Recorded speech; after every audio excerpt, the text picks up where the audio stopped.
El Señor esté con ustedes. Les anuncio la buena noticia de nuestro Señor Jesucristo, según San Lucas.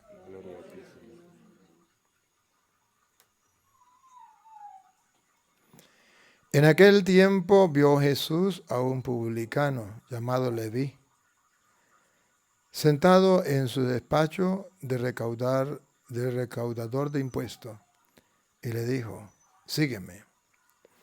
Él, dejándolo todo, se levantó y lo siguió. Leví ofreció en su casa un gran banquete en honor de Jesús, y estaban a la mesa con ellos un gran número de publicanos y otras personas. Los fariseos y los escribas criticaban con eso a los discípulos, diciéndole: ¿por qué come y bebe con publicanos y pecadores? Jesús les respondió: no son los sanos los que necesitan de médico, sino los enfermos. No he venido a llamar a los justos, sino a los pecadores, para que se conviertan. Palabra del Señor. Digan conmigo: Santo y Divino Espíritu, lléname plenamente de tu luz, de tu sabiduría. Así sea. Siéntese un momentico. Vamos a escuchar la palabra de Dios del día de hoy. Hoy las Sagradas Escrituras nos muestra que Jesucristo vino por ustedes y por mí. ¿Cómo sabemos? Exactamente porque dice: yo no vine por los justos, yo vine por los pecadores. ¿Y qué somos nosotros? Pecadores. Entonces Jesucristo vino por nosotros. ¿Somos pecadores? Ciertamente que sí, pero pecadores redimidos, salvados. Hoy lo vemos en el Evangelio de San Lucas, capítulo 5, versículos 27 al 32. Jesucristo lo expresa a través del llamado que le hace a Leví o Mateo. Lo llama, pero lo encuentra en su lugar de trabajo, lo encuentra en el lugar que nos encuentra a todos nosotros, en un lugar de trabajo en el mundo, pero en un mundo contaminado y pecador. Estaba de recaudador de impuestos y donde él, pues allí, ese cargo de trabajar con el dinero, siempre es un gran problema para la humanidad, porque se corrompe el corazón. Y Jesús lo encuentra allí y le dice: ven y sígueme. Vamos a escucharlo. Después de estas cosas, salió y vio a un publicano llamado Leví, sentado al banco de los tributos públicos, y le dijo: Observa, un publicano. Estaba en recaudador de impuestos, de tributos. Pero dice la Biblia que él estaba sentado. Ese sentado tiene un significado teológico. Significa que estaba instalado, cómodo, tranquilo, sin preocuparse por salir de ese estado de vida. Como ustedes y yo, que a veces nos acomodamos en el pecado. Piensen, por un ejemplo, las personas que lleven 5 años, 10 años viviendo en concubinato, 1 año viviendo en concubinato, 2 años, o viviendo casados simplemente por lo civil. ¿Cómo se le puede llamar bíblicamente, teológicamente a esa persona? Un Mateo, sentado, instalado en su pecado. ¿Por qué no sale de ahí? Porque no quiere. Porque nunca ha sentido el llamado, o ha escuchado el llamado, o ha escuchado la palabra de Jesús que le dice a Leví o a Mateo. y le dijo: sígueme. Le dijo: sígueme. Pero si ustedes ven, miremos qué cantidad de personas, publicanos. Publicanos significa aquellos que públicamente robaban, públicamente pecaban, pero era algo normal. Es algo normal. Por ejemplo, Hay personas que hoy públicamente abortan, apoyan el aborto y están instalados en su postura. Y dice, eso no debe ser penalizado, eso no es pecado. ¿Y cuántas mujeres que han abortado y su conciencia pareciera que no les dice nada? Ahí están como Mateo, instaladas, sentadas. ¿Cuántos doctores son capaces de asesinar a un niño en el vientre de la madre? Cuando ellos juraron en su compromiso de cuidar la vida y defender la vida a costa de lo que sea. Pero allí no lo están cumpliendo. Sin embargo, están sentados como Mateo. Jesús le dice, ven y sígueme. Ustedes ven, por ejemplo, cuántos ladrones que no tienen la mínima intención de cambiar. Ahorita, por ejemplo, en el nivel político, ¿cuántas personas están en la política robando y roban? Y es algo normal. Están instalados y de ahí no quieren salir. En el ansia del poder, antes ustedes se daban cuenta que cada 5 años, cada 4 años, cada 6 años, había cambio de presidente. Ahora no lo hay, porque hay alguien que se sentó, se instaló para no salir más de ahí. Eso es lo que le pasaba a Mateo, instalado en su pecado. Miremos, por ejemplo, un guerrillero instalado en ese pecado, instalado en ese grupo, no piensa salir de ahí, no le importa matar, extorsionar, no le importa, no hay un deseo de cambio. Miremos a los militares, ven el daño que están haciendo, son capaces de matar a la gente, son capaces de extorsionar al pobre, al campesino, son capaces de apoyar lo malo y defender, ¿cómo es? Apoyar lo malo y atacar lo bueno. Miremos aquellos que venden licor, instalados allí, venden licor, destruyen a tantos seres humanos, pero están instalados, sentados allí. Miremos, por ejemplo, los que venden droga. Cuánto daño están haciendo a la gente. Cuántas personas están siendo destruidas a causa de la droga. Pero los que venden droga no tienen la mínima intención de cambiar. Están sentados, instalados en su puesto de publicano. Un pecador público que de ahí no se quiere mover, está cómodo, está tranquilo. Este publicano del que nos habla el Evangelio, eres tú, soy yo, cuando nos instalamos en un pecado y no queremos salir. Llámese el chisme, llámese la ira, llámese la pereza, llámese la lujuria, llámese la gula, llámese la envidia, llámese el rencor, llámese aquellas personas que están instaladas, por ejemplo, en ir a los brujos. Y cualquier cosita, voy a un brujo. En vez de ir a un doctor, voy a un brujo. Llámese a aquellos brujos que están instalados allí y nunca quieren cambiar, nunca quieren dejar eso. Aquellas personas que secretean, que no quieren cambiar, están allí y se quedan instalados en el pecado. Hoy la pregunta que nos hace Jesús en el Evangelio es, ¿cuál es la silla donde usted está sentado, instalado? O sea, ¿cuál es el pecado donde usted y yo estamos instalados? Ahí nos encuentra Jesús. Por eso dice, yo no vine por los, yo vine por los pecadores. ¿Dónde nos va a encontrar? En el pecado. ¿Cómo nos va a encontrar? Instalados en el pecado. Pero ¿saben lo bonito? Que Él, cuando dice en el versículo 32, ¿cómo es que dice en el versículo 32?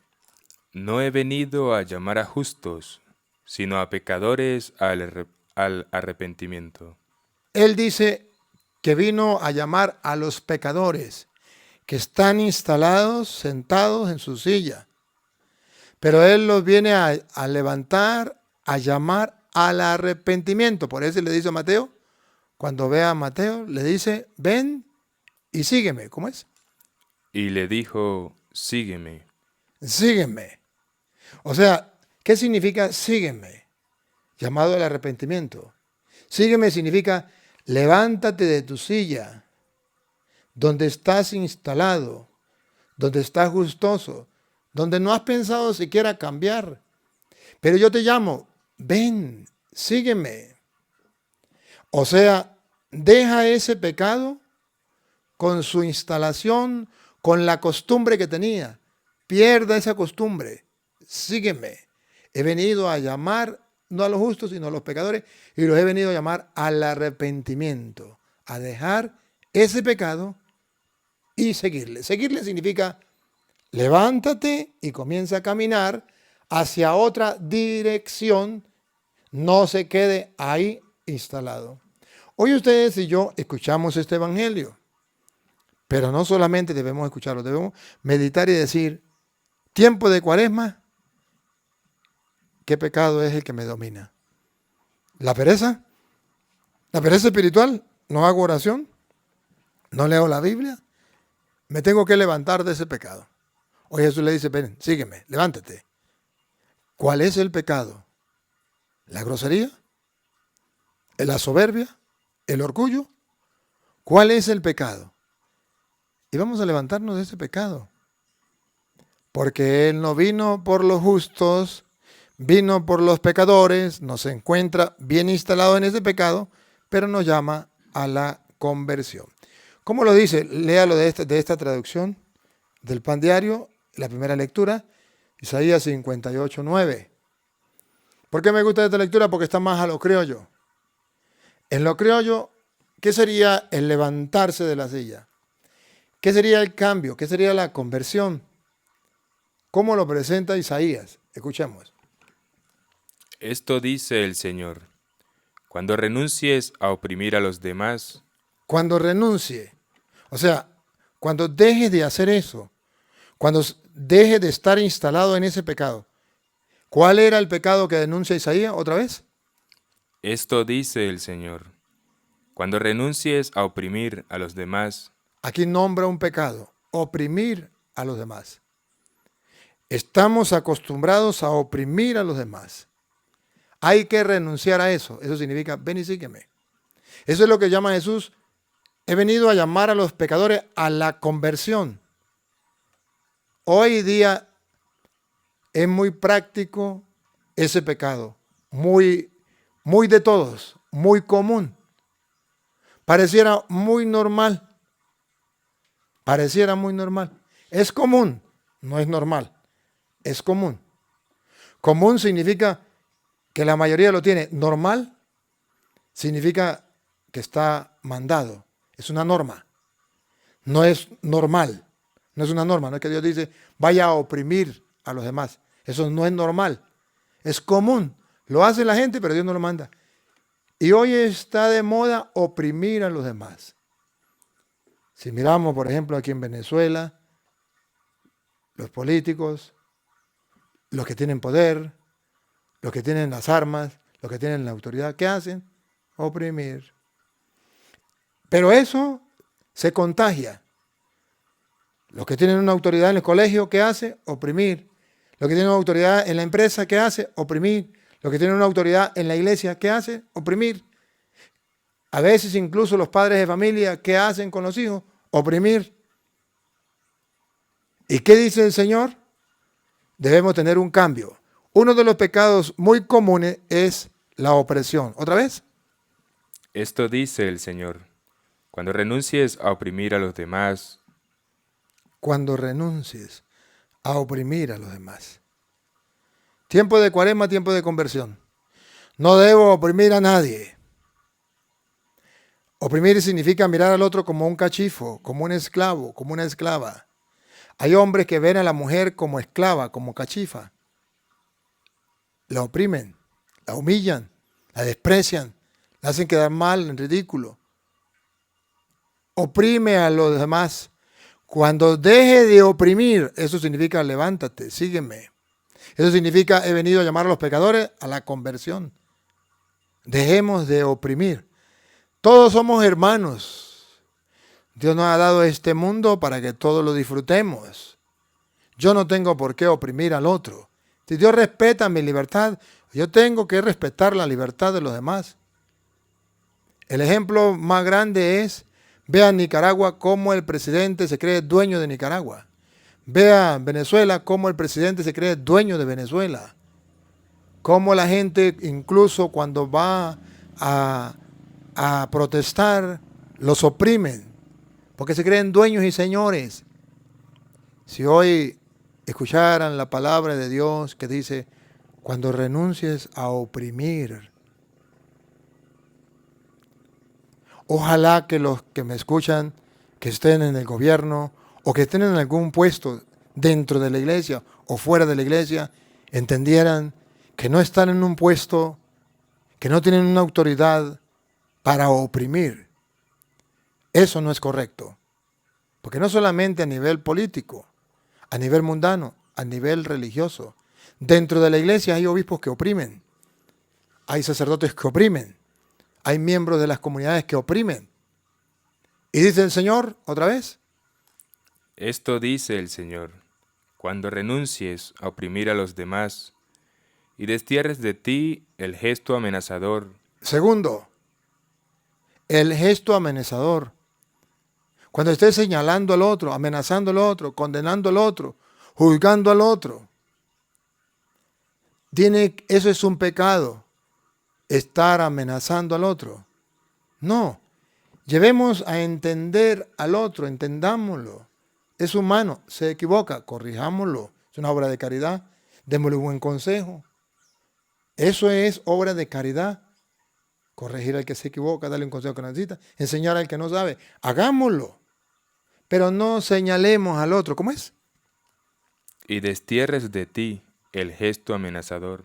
No andemos amenazando al otro. El Señor nos invita a sacar ese estilo de vida que se nos ha metido como algo muy normal, que no es normal, es común, porque está en la mayoría de las personas. Pero no es normal porque Dios no lo ha dejado como norma. Si Dios lo hubiese dejado como norma sería algo normal, pero Dios no lo dejó como norma. Es algo que Dios está en contra, entonces no es normal, es común. Pero eso tenemos que arrancarlo del corazón. ¿Qué más? Y la palabra ofensiva. Queridos hermanos, si hoy nos preguntamos de qué tenemos que convertirnos, Dios nos lo habla claro. Estamos instalados en un mundo que la palabra ofensiva pareciera que es algo también normal. Todo el mundo lo hace. Cualquiera le miente a la madre del otro, cualquiera lo insulta. Incluso el papá o la mamá se dirige a sus hijos con grosería. El esposo a la esposa al esposo. Pareciera que es algo normal decir groserías, insultar al otro. Eso es algo propio de la cultura, es algo propio de nosotros. No es normal. Que usted quiera hacerlo pasar como normal, no es normal. ¿Por qué no es normal? Porque Dios no lo dejó como norma. Al contrario, Dios está en contra. ¿Otra vez? Y la palabra ofensiva. Esto dice el Señor, cuando renuncies a oprimir a los demás y destierres de ti el gesto amenazador y la palabra ofensiva. Cuando destierres de ti la palabra ofensiva. Hermanos queridos, a diario pecamos con la palabra ofensiva y ofendemos no al enemigo, ofendemos a los seres más queridos.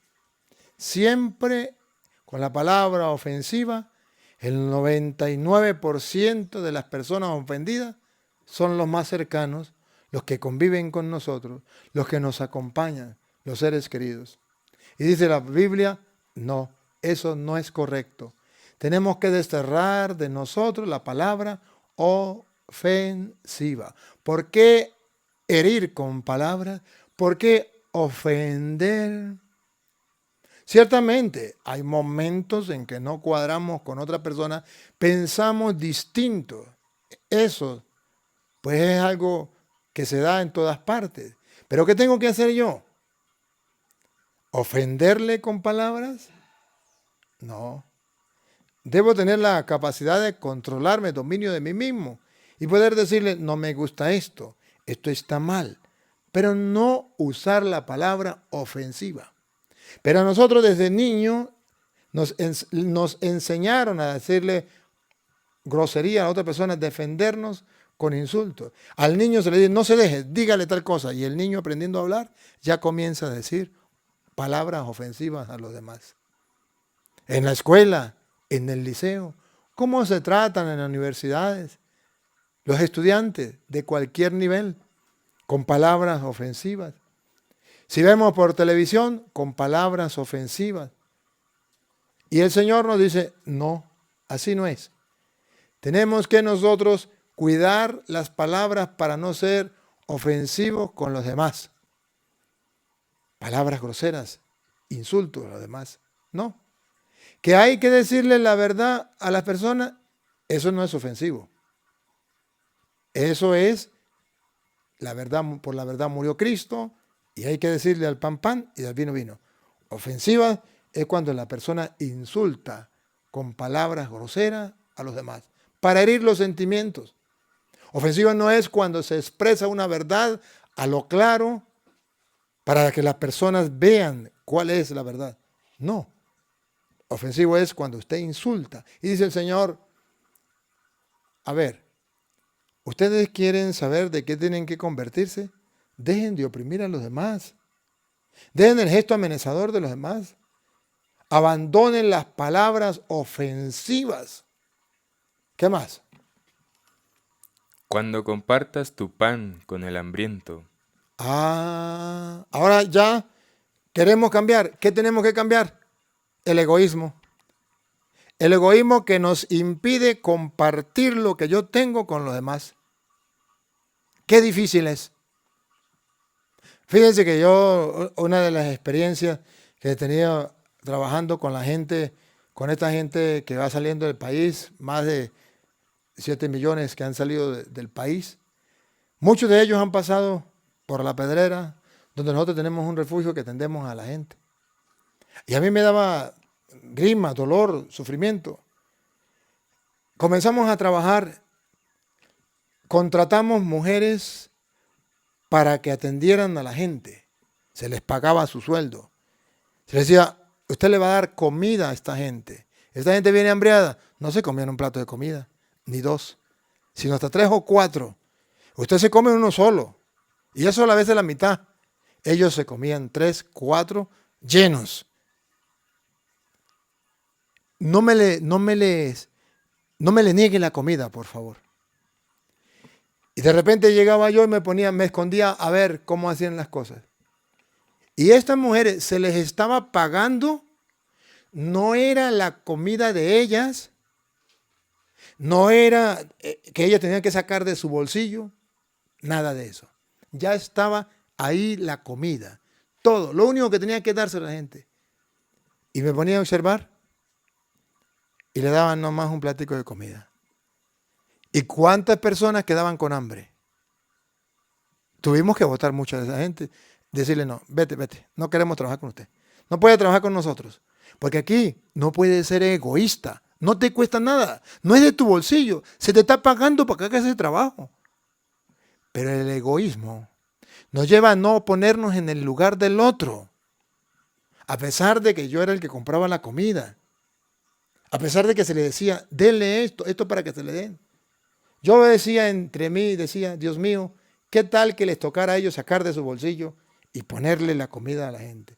Si no lo hacen, que soy yo el que saco del bolsillo y le digo, aquí está, y no son capaces de dárselo, ¿cómo sería que sacar del bolsillo de ellos? Es increíble, pero el egoísmo nos mata. Y dice el Señor, ¿quieren saber de qué se tienen que convertir? De ese egoísmo.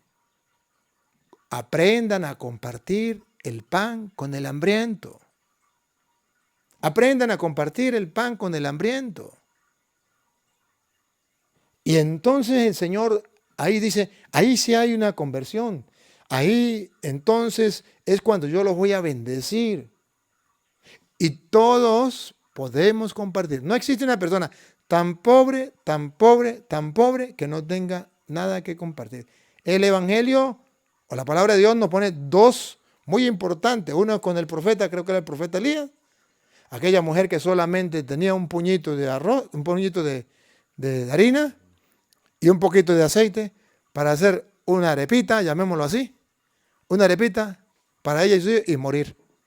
Y llegó el profeta y le dijo, tengo hambre. Le dice, perdónenme, pero lo único que tengo es este puñito de harina y este poquito de aceite. Comeremos y moriremos. Y dijo el profeta, dame de comer. Y así dice el Señor, no se secará el aceite ni de la harina y tendrá para comer. La mujer fue capaz de dejar eso, de comerlo ella y compartirlo con el profeta. Y así se cumplió. Ella vivió toda la escasez, sacando de la harina y no se acabó, sacando el aceite y no se acabó. En el Evangelio, Jesús coloca a una mujer, una viuda, que sacó la única monedita que tenía para vivir y la puso como ofrenda al Señor. Para compartir con los pobres, porque ahí la ofrenda era para los pobres.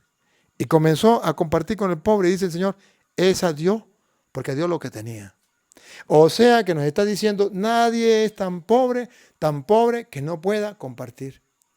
Las personas egoístas dicen, yo no comparto porque yo no tengo. Si yo tuviese como Julano, yo compartiría. Y eso no es verdad. La persona que es generosa no espera tener como Julano para compartir, comparte lo que tiene. Yo recuerdo que una vez fuimos a pedir una ayuda en la parroquia y fuimos a pedirle a los más ricos. Porque dijimos, pues los ricos son los que tienen. Y recuerdo que llegamos y había un señor en el llano. Estaba sacando 18, ¿cómo es esas gandolas de doble chuto? 18 gandolas de esas llenas de toros para llevar para Caracas. Y nosotros dijimos, cuando vimos todo eso que estaba viendo, de aquí este señor, aunque sea un toro, nos da. Y llegamos y le dijimos, mire, necesitamos hacer esto, a ver si usted nos apoya. Dijo, mire, la verdad que ustedes deberían, la platica que le han dado, dámela a mí. Porque, mire, yo voy llevando estos toritos para Caracas, pero estos toritos que voy ya para Caracas, yo necesito comprar no sé cuántas hectáreas y me hacen falta dinero para comprarlas. Ustedes deberían darme esa plática para yo terminar de comprar esas hectáreas. Yo ahorita no puedo darle, no tengo cómo darle. Porque esos toritos que estoy vendiendo es para comprar esto. Y me falta, ayúdenme ustedes a mí. Yo ahorita estoy más necesitado que ustedes. El egoísta siempre mira que quiere más y quiere más.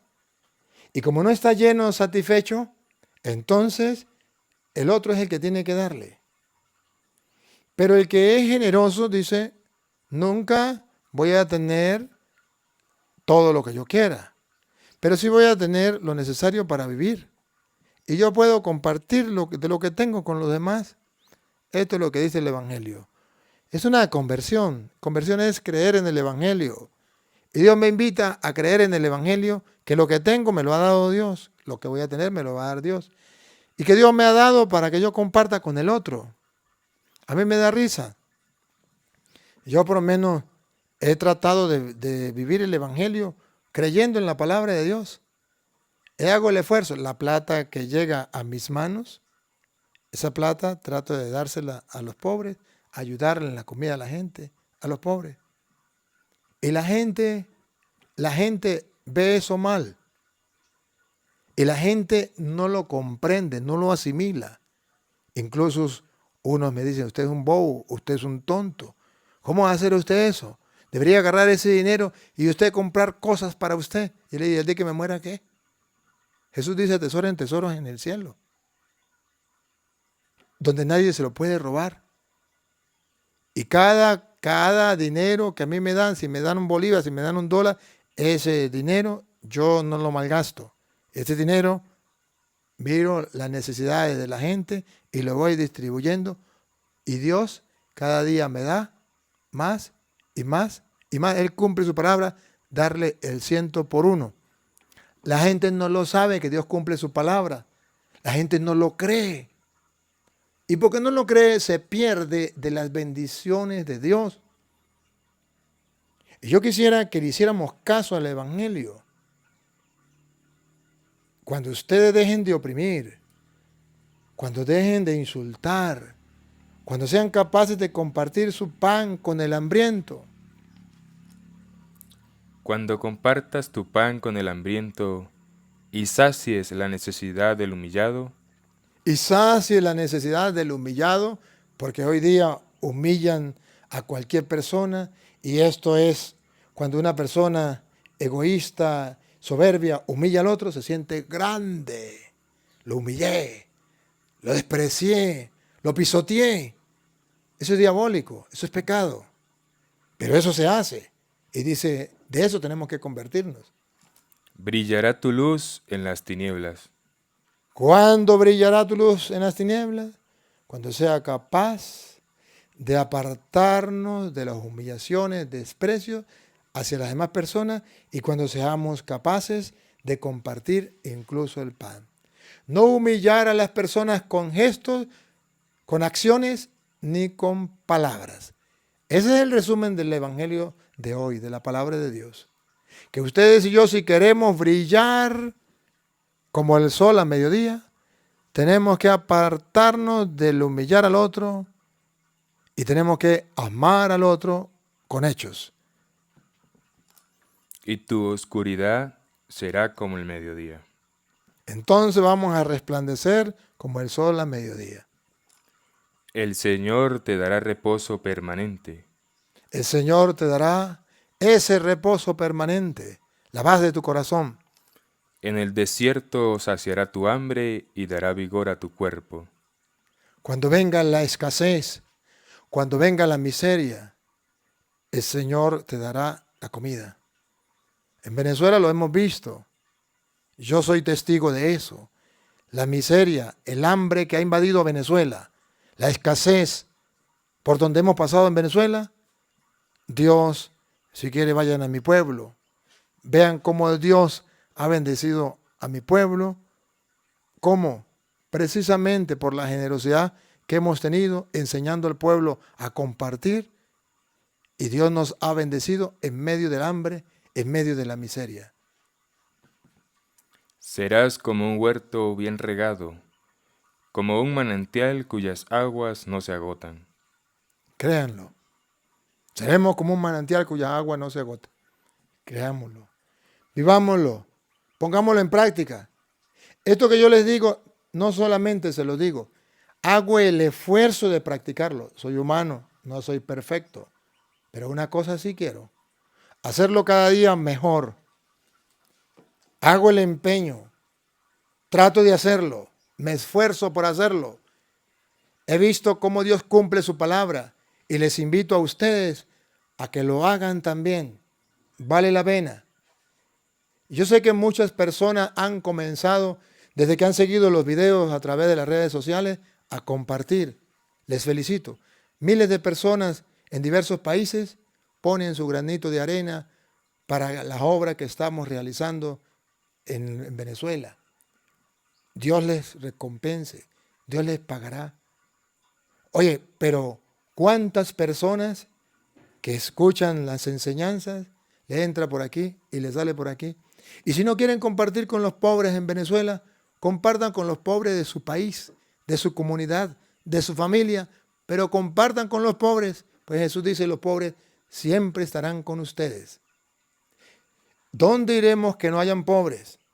En unos lugares habrá pobres, más pobres, como en Venezuela, como en Nicaragua, como en los países del comunismo, Cuba, donde el comunismo lo que hace es destruir la sociedad y donde unos poquitos se vuelven ricos y la humanidad, ese pueblo humano, se vuelve pobre. Esa mentalidad de comunismo, socialismo, que destruye y roba a la humanidad, hay que quitarla del mundo y dejar que el Evangelio de Cristo, los valores cristianos, compartir con los demás, buscar la felicidad del otro, sea nuestro norte y que lo hagamos con amor. Yo he visto muchas personas, noticias. Fulano de tal, multimillonario, dejó una nota: cuando yo me muera, millones de dólares para que le hagan casa a los perros. Millones de dólares para unos gatos. Millones de dólares para hacer cualquier tontería. Pero todavía no he visto a nadie que diga: cuando yo me muera, estos millones de dólares es para los pobres de tal país, o para los pobres en tal comunidad, o para la iglesia que lleva este trabajo en tal parte, o para esta organización que ayude a los pobres. ¿Por qué será que hay gente que gasta dinero en los animales para darle comida y no gasta dinero en darle comida a los seres humanos? En medicina para los animales, pero no medicina para los pobres. La herencia, ¿cuántas personas millonarias en el mundo que saben que no se va a llevar esa herencia y a lo mejor queda para los que gobiernan porque no tienen ni hijos? O a lo mejor saben que sus hijos se van a matar por esa herencia y no son capaces de decir: de esta herencia voy a estipular tanto para los pobres. O ya a lo mejor tiene avanzada edad o está enfermo y antes de morir decir: quiero ganarme el cielo, voy a distribuir este dinero en los pobres antes de morir porque no me lo voy a llevar. Hay gente multimillonaria que no son capaces ni siquiera en la hora de la muerte desprenderse de ese dinero para ayudar a los más necesitados. Esto es un reto. Hoy hago un reto. Jesucristo nos invita a desprendernos de lo que tenemos para ayudar al pobre. Si no saben, usted a través de mi teléfono 58 414 7225 821 puede mandar un mensaje y dice: Padre, yo quiero ayudar a un pobre, no sé cómo. Yo sé dónde hay pobres y cómo ayudar a los pobres. Usted puede contactar y simplemente dice: yo quiero ayudar con esto, ayuda. Si dice: yo soy protestante, estoy viendo este video, pero yo no creo en el cura, perfecto. Perfecto, no crea en el cura, pero anda, busca un pobre, colabora con ese pobre. Yo le doy eso al pastor. No se trata de eso. Se trata de los pobres, se trata del necesitado, se trata del que tiene la necesidad, porque no tiene que comer. De eso se trata. Ayude al que necesita, no al vividor, no, sino al que necesita. Si así lo hacemos, brillaremos como el sol al mediodía, no se acabará nuestra fuente, no se secará, y un día que lleguemos a la presencia de Dios, podremos gozar de la vida eterna. Papá Dios, gracias, porque tu palabra nos ilumina y nos dice cómo alcanzar la santidad, cómo tener una sincera conversión en nuestra vida. Ayúdanos a responderte como Mateo, que fue capaz de levantarse donde estaba instalado para seguirte. Señor, que nosotros también nos levantemos del pecado para estar contigo. Y a ti, Dios, que quiere que todos los hombres se salven y lleguen al conocimiento de la verdad, a ti sea la gloria, el honor, el poder, la adoración por los siglos de los siglos. Amén.